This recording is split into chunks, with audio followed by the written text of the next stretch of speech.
नमस्कार दोस्तों, कैसे हो आप सब। आज हम जानेंगे फेडरल मोबिल शेयर बाजार टारगेट 2024, 2025 और 2030 के बारे में। आखिर इन सालों में इस शेयर की वैल्यू कहाँ तक जा सकती है। तो दोस्तों, अगर हमें कंपनी में निवेश करना है तो उसको निवेश करने से पहले काफ़ी सारी चीज़ों का जानना ज़रूरी है, क्योंकि इस वीडियो में हम जो है कैंडल स्टिक वगैरह में बात नहीं करेंगे। हम जो एक्चुअल चीज़ है उसके बारे में बात करेंगे, जिससे हमें काफ़ी सारी चीज़ों का पता चलेगा। जैसे भाई कंपनी में लॉन्ग टर्म के लिए निवेश करना चाहिए, शॉर्ट टर्म के लिए निवेश करना चाहिए, क्या कंपनी अच्छा प्रॉफिट बना पा रही है, लगातार नुकसान में चल रही है, क्या कंपनी को कोई बड़ा कर्ज तो नहीं रहा हुआ, क्या कंपनी के शेयर की वैल्यू में आने वाले समय में बढ़ोतरी हो सकती है, काफ़ी ज़्यादा गिरावट देखने मिल सकती है। इन सब चीज़ों का आपको खुद ही पता चल जाएगा वीडियो देखने के बाद। तो चलिए वीडियो को शुरू करते हैं और देख लेते हैं फटाफट से इस इंपॉर्टेंट चीज़ को। तो देखिए, सबसे पहले यहाँ पे कंपनी की प्रोफाइल आपको देखने मिल जाएगी। कंपनी की जनरल चीज़ें होती है वो सब दी हुई है।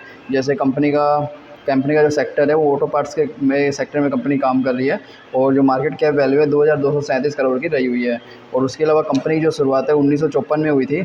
यह गोटेज वर्के ऑफ जर्मनी की जॉइंट वेंचर कंपनी रही हुई है, जिसमें 2006 में कंपनी का नाम गोटेज इंडिया लिमिटेड से बदलकर फेडरल मोबिल कर दिया गया।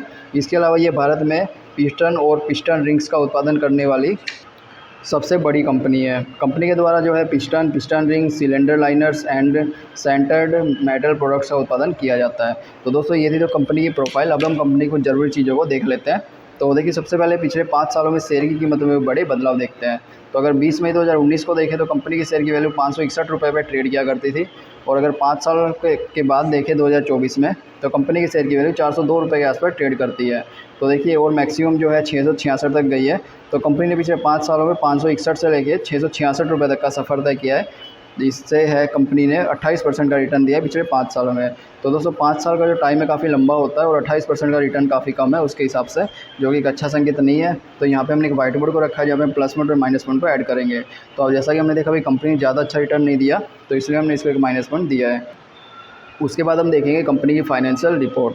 तो अगर 2019 में देखें तो कंपनी के द्वारा 1356 करोड़ का रेवेन्यू बनाया जाता था और 87 करोड़ की नेट इनकम बनती थी। और अगर 5 साल के बाद 2023 में देखें तो कंपनी के द्वारा 1600 करोड़ का रेवेन्यू बनाया जाता है। तो इसमें देखिए 300 करोड़ की बढ़ोतरी हुई है लगभग, और कंपनी की नेट इनकम 87 करोड़ से बढ़ के 100 करोड़ हो चुकी है। तो इसमें भी लगभग 13 करोड़ की बढ़ोतरी हुई है, जो कि एक अच्छा संकेत है, क्योंकि कंपनी ज़्यादा तेज़ी से तो नहीं पर धीमी गति से फाइनेंशियल रूप से स्ट्रॉन्ग होती हुई देखी जा सकती है, और अच्छा रेवेन्यू बनाते हुए आगे बढ़ रही है।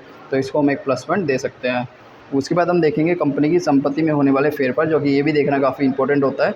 तो अगर 2019 में देखें तो कंपनी के पास 1170 करोड़ की संपत्ति हुआ करती थी, और अगर 5 साल के बाद देखें 2023 में, तो 1170 से हो गई है 1487 करोड़ 2023 में।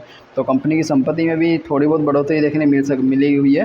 ठीक है, ये भी एक अच्छा संकेत है। तो इसको भी हम एक प्लस पॉइंट दे सकते हैं, क्योंकि अगर कंपनी की संपत्ति में बढ़ोतरी हो रही है तो इससे कंपनी के रेवेन्यू सोर्स भी बढ़ सकेंगे। उसके बाद अगर डिविडेंड को देखें तो क्या कंपनी ने निवेशकों को डिविडेंड दिया अभी तक। तो दोस्तों, अभी तक कंपनी ने कोई भी प्रकार का डिविडेंड अपने निवेशकों को नहीं दिया, जो कि एक अच्छा संकेत नहीं है। तो हमने इसको माइनस पॉइंट दिया है, क्योंकि अगर कंपनी अच्छा प्रॉफिट बनाने के बावजूद भी डिविडेंड नहीं दे रही, तो इससे कहा जा सकता है कि कंपनी अभी ज़्यादा प्रॉफिटेबल नहीं रही हुई है। उसके बाद हम देखेंगे शेयर होल्डिंग पैटर्न। तो अगर सबसे पहले देखें प्रमोटर होल्डिंग में, तो कंपनी के द्वारा 74% की होल्डिंग अपने पास रखी हुई है, जिसमें से कंपनी ने किसी प्रकार से इसको बैंक में गिरवी नहीं रखा गया, पूरी तरह से कंपनी के पास रही हुई है, जो कि एक अच्छा संकेत है। म्यूचुअल फंड के द्वारा 0.61% की होल्डिंग, ये काफ़ी कम है, इसलिए एक अच्छा संकेत नहीं माना जा सकता। लगभग ना के बराबर होल्डिंग रही हुई है। जो भारत के बड़े इन्वेस्टर हैं उनके द्वारा भी लगभग ना के बराबर होल्डिंग है, ये भी एक अच्छा संकेत नहीं है। विदेशी इन्वेस्टर कंपनी में 0.45% है, ये भी एक अच्छा संकेत नहीं है, ये भी लगभग ना के बराबर रही हुआ है। रिटेल इन्वेस्टर 23%, इसको एक अच्छा संकेत माना जा सकता है, क्योंकि जैसा कि हम जानते हैं अगर रिटेल इन्वेस्टर 30% से कम होते हैं तो उसको एक अच्छा संकेत माना जा सकता है। तो दोस्तों, अगर ओवरऑल शेयर होल्डिंग पैटर्न को देखें तो भाई वो भी ज़्यादा अच्छा नहीं देखा जा रहा, क्योंकि कंपनी में देखिए बड़े इन्वेस्टर तो रहे नहीं है, म्यूचुअल फंड भी लगभग ना के बराबर है, भारत के बड़े इन्वेस्टर भी और विदेशी इन्वेस्टर भी। तो अगर कंपनी में बड़े इन्वेस्टर निवेश नहीं कर रहे हैं तो ये एक अच्छा संकेत नहीं माना जाता, इसलिए हमने इसको एक माइनस पॉइंट दिया। अगर हम प्लस पॉइंट माइनस पॉइंट को देखें तो इसमें हमें 2 प्लस पॉइंट देखने मिले, 3 माइनस पॉइंट देखने मिले। तो अगर आप इसमें निवेश करने का सोच रहे हो, ऑलरेडी निवेश किया हुआ, तो इन सब चीज़ों को ध्यान में रखते हैं आपको निवेश करना एक बेहतर विकल्प हो सकता है। इसके अलावा हमें जैसे जैसे अपडेट मिलते रहेगी हम आपके साथ भी अपडेट करते रहेंगे।